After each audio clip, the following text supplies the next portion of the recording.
जैसा कि हम सभी जानते हैं कि धरती का एक नाम मृत्युलोक भी है, क्योंकि यहाँ जिसका भी जन्म हुआ है उसकी मृत्यु भी निश्चित है। पौराणिक कथाओं के अनुसार संपूर्ण सृष्टि में ऐसे 7 व्यक्ति हैं जो अमर हैं, अर्थात वे कभी नहीं मरेंगे। यह सभी व्यक्ति किसी न किसी श्राप, नियम, वरदान या वचन के कारण अमर हैं और इन सभी में अनेकों अनेक दिव्य शक्तियां भी मौजूद हैं। तो आइए जानते हैं उन 7 दिव्य चिरंजीवियों के बारे में जिन्होंने मौत को भी दे दी है मात। दोस्तों, इससे पहले यदि अभी तक आपने इस चैनल को सब्सक्राइब नहीं किया है तो जल्दी से सब्सक्राइब कर लें और बेल आइकन को दबा दें ताकि ऐसे ही रोचक तथ्य आप तक आसानी से पहुंच सकें। आपके द्वारा इस चैनल को सब्सक्राइब करना ही हमारे लिए सबसे बड़ा उपहार है। तो आइए दोस्तों, अब जानते हैं कि वे 7 चिरंजीवी कौन हैं जो आज भी इस धरती पर मौजूद है। 1. परशुराम जी। श्रीहरि विष्णु के 6वें अवतार माने जाने वाले भगवान परशुराम को अमरत्व का वरदान प्राप्त है और जिस दिन इनका जन्म हुआ था यानी वैशाख शुक्ल तृतीया को भी इनके कारण अक्षय तृतीया के नाम से जाना जाता है। वैसे तो इनका नाम राम था, परंतु भगवान शिव ने इनकी तपस्या से प्रसन्न होकर इन्हें एक फरसा दिया था जो सदैव इनके साथ ही रहता है और जिसके कारण इनका नाम भी परशुराम पड़ा। भगवान परशुराम के प्राकट्य का काल तो पता नहीं, परंतु सतयुग, द्वापर युग एवं त्रेता युग तीनों ही युगों में भगवान परशुराम का वर्णन मिलता है। भगवान परशुराम अत्यंत बलवान थे और इन्होंने 21 बार धरती को क्षत्रियहीन किया था। 2. हनुमान जी। राम भक्त श्री हनुमान जी महाराज को भी अमरत्व का वरदान प्राप्त है। जब प्रभु श्री राम अपनी लीला समाप्त कर अयोध्या छोड़ बैकुंठ पधारने लगे तब हनुमान जी ने पृथ्वी पर ही रुकने की इच्छा व्यक्त की। तब भगवान श्री राम ने उन्हें वरदान देते हुए कहा था कि जब तक धरती पर मेरा नाम रहेगा तब तक आप भी पृथ्वी पर विराजमान रहेंगे। उसके बाद प्रलय के उपरांत जब धरती का सृजन होगा तब आप आचार्य रूप में भक्ति का प्रचार प्रसार करेंगे। रामायण से लेकर महाभारत तक हनुमान जी महाराज ने अनेकों अनेक लीलाएं की। हनुमान जी को भगवान शिव का अवतार बताया जाता है। 3. विभीषण। लंकापति रावण के छोटे भाई और राम भक्त विभीषण को भी अमरत्व का वरदान प्राप्त है।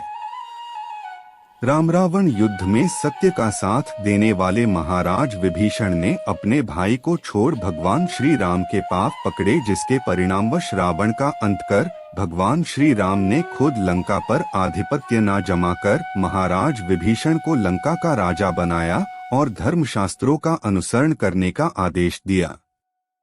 4. राजा बलि।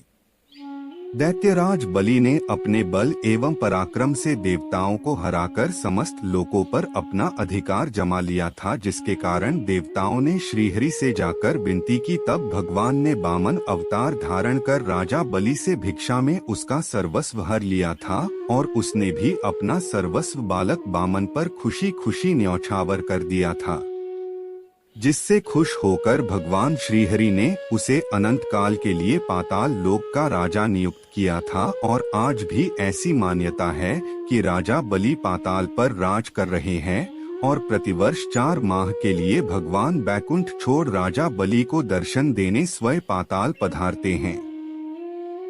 5. वेद व्यास जी।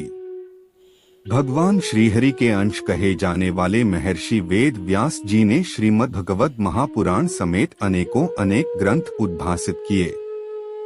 सांवले रंग के होने के कारण और समुद्र के बीच एक द्वीप पर जन्म होने के कारण इन्हें कृष्ण द्वैपायन के नाम से भी जाना जाता है। यह महर्षि पाराशर एवं माता सत्यवती के पुत्र थे और श्री सुखदेव जी महाराज के पिता थे। आज भी वेदव्यास जी द्वारा कृत भगवत पुराण समस्त सृष्टि में पूजा जाता है, क्योंकि भगवान कृष्ण ने अपनी लीला समाप्ति के समय बैकुंठ जाने से पहले अपने स्वरूप को भगवत जी में विराजमान कराया था। 6. अश्वत्थामा। गुरु द्रोणाचार्य के पुत्र अश्वत्थामा को श्राप वश अमरत्व मिला था।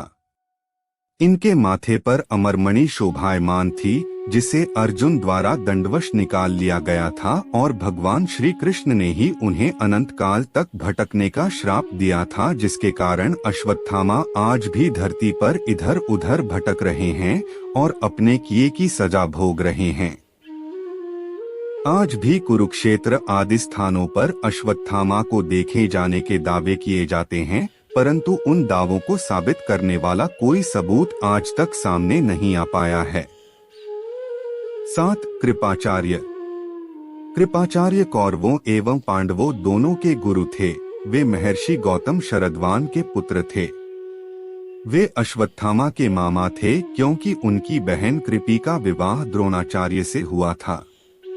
कृपाचार्य उन 3 गणमान्य व्यक्तियों में से एक थे जिन्हें भगवान श्री कृष्ण के विराट स्वरूप के दर्शन प्राप्त हुए। वे सप्तऋषियों में से एक माने जाते हैं और महाभारत युद्ध में अपनी निष्पक्षता के चलते प्रचलित थे। उन्होंने दुर्योधन को पांडवों से संधि करने के लिए बहुत समझाया था, परंतु दुष्ट दुर्योधन ने इनकी बात भी नहीं मानी। इन्हीं कारणों से उन्होंने अमरत्व का वरदान भी प्राप्त किया। दोस्तों, यह वीडियो आपको कैसा लगा कृपया कमेंट में जरूर बताएं। अगर आपने अभी तक चैनल को सब्सक्राइब नहीं किया है तो कृपया चैनल को जरूर सब्सक्राइब करें और घंटी दबाना ना भूलें।